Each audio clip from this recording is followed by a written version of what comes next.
Hello, welcome to City Hospital. It's 10 o'clock and we're live from Guy's and St Thomas's.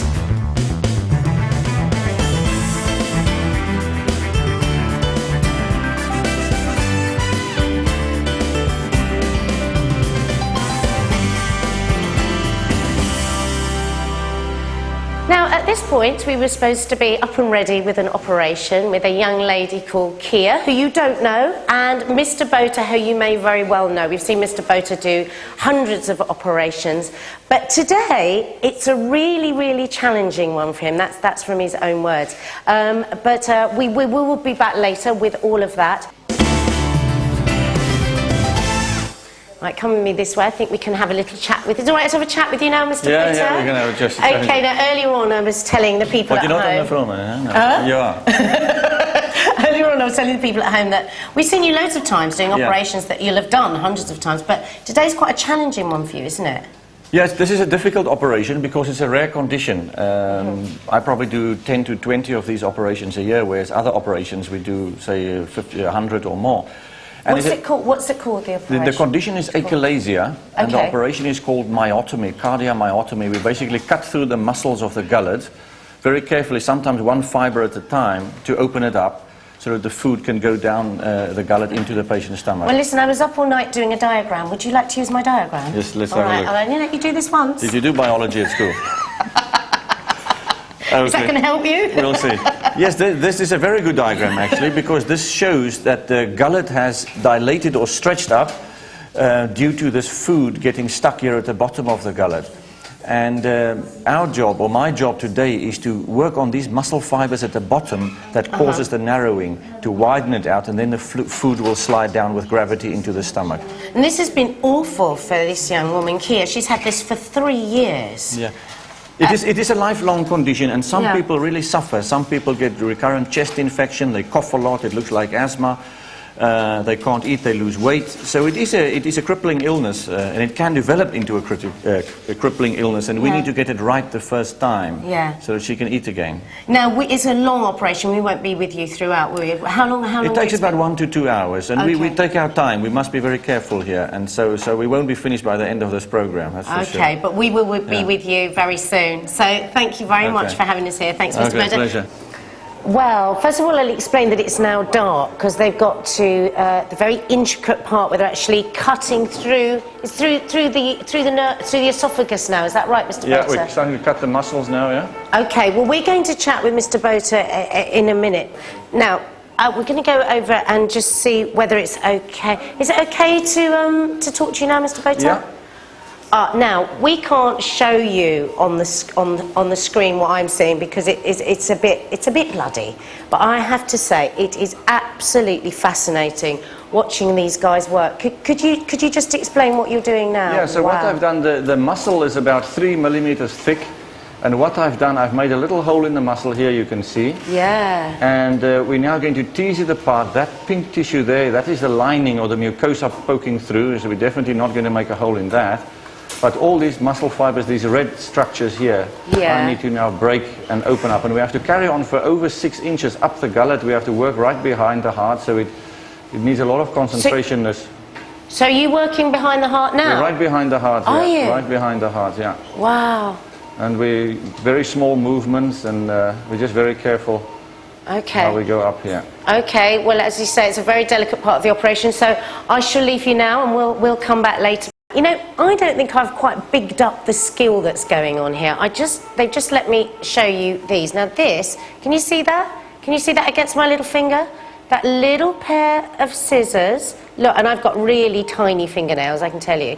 That is what Mr. Bota is using at the moment through those tubes, and then he's actually watching what he's doing on that screen there. Extraordinary skill. And Mr. Bota, is it all right to talk to you? Yeah, that's all right. It's very, very important, you were saying, that you don't cut into the lining at all of this esophagus. Yeah. Why? What would happen? Well, that will we call that a perforation of the bowel, and obviously if we cut a hole in the lining of the bowel, the intestinal fluid and food would leak out, and it will cause infection, and it could be very serious for her. And we said earlier that this was a challenging operation for you. How's it going for you so far? It's going well so far, very well actually. We've got about, I would say 3-4 inches up the gullet, splitting the muscle carefully. We still need to use, as you can see over there, our very good endoscopy staff has brought the endoscopic equipment. We have to put another camera down from our mouth to look from the top down, and then we look from the top and the bottom and meet in the middle and see if we've done the right job. So how much longer do you think you're going to be in here? Another hour, I think. Another hour. And how long, her boyfriend wants to take her for a curry. How long do you reckon before she can have a curry? Well, we'll know tomorrow or the day after whether she's eating well, and then maybe next week that she can go and have a curry. Okay, well, hopefully we can catch up with her and find out how things are going. Thank you so much for letting us be here. All right, thanks, pleasure. guys.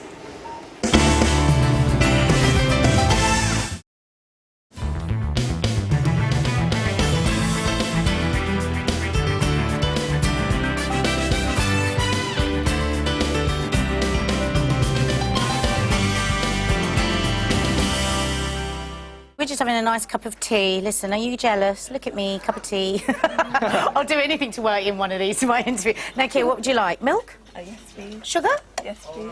This is very strange, actually, I have to say, talking to you, because I've seen your insides before I've seen your outsides, because, of course, I was in your operation with Mr. Bota the other day, and you were already under the general anaesthetic. So this is great for me, because I can ask all the questions I was dying to know on the day. Now, you've been suffering from, tell me what it was. Achalasia. Achalasia, which again is quite an unusual, quite a rare condition. Yeah, apparently it's 1 in 50,000. 1 in 50. Woo, you are very special. Do you want sugar? Yes, please. Mum, do you want sugar? One sugar, One thanks, sugar, one sugar. Nadia. And it really, over the last 4 years, this condition had got progressively worse for you, hadn't it? Thank you. Tell me about the last few months when it's been at its worst. Basically, eating anything, it would get stuck and it would mean me having to run to the toilet every few minutes, throwing up. And I couldn't eat in public either. I'd have to sit by the toilet. Because your food literally wasn't able to work down your... Yeah, my esophagus wouldn't move it down to my stomach, and it would just get stuck constantly. Well, listen, what we're going to do is, they're telling me now that I think it's all right to interrupt Mr. Bota. Dan, can we come in and look on your camera? Mr. Bota, who's doing a hernia operation, and he's OK to talk to us. So you can just explain a little bit about what was the problem. Are you hearing Mr. Bota? Yeah, and what you actually did, just briefly for us, what you actually did for Kia. Yeah, she had this spasm in the lower part of her gullet called achalasia, and this spasm wouldn't let the food through when she ate. Now, it is a rare condition called achalasia, and in her case, she had an even more rare accompaniment to this, in that the whole lower half of her gullet went into spasm. So we had to just cut the muscle at the lower part of the esophagus and extend it up, what we call a high myotomy. And it is quite a rare operation, and we were all wondering if it would work, and it seems so far Kia's eating better. She'll tell us. Oh, yes, she is. I'm going to get all that. Listen, Mr. Bota, thank you very, very much, and it was a real joy to be with you in the theatre the other day. And, you know, I saw your heart beating. I saw him going up behind your heart and chopping away. So he may be still listening, so tell us, how's your food? What are you eating?